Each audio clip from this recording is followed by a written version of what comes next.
श्री गोपाळ कृष्ण भगवान की जय। लीळा नंबर 281।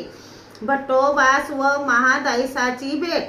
सर्वज्ञ ओसरीत बसले होते। महादायसा आली व भेटले आणि रडू लागली। हे दृश्य बघून राईयाने विजयी सुरात म्हटले, हा होय की मी राईया, पा मी कसे बरोबर ओळखले म्हणून बाये आपडली। ही बाई सर्वज्ञांची एकतर मुलगी तरी असेल, नाही तर बहीण तरी असेल। आणि सर्वज्ञ तर असे म्हणतात की आम्हाला कोणीच नाही। मग सर्वज्ञांनी सांगितले, ही आमची कोणीच लागत नाही। यावर त्याने विचारले, हे काय जी, तर ही आपल्या भेटीत का रडत आहे?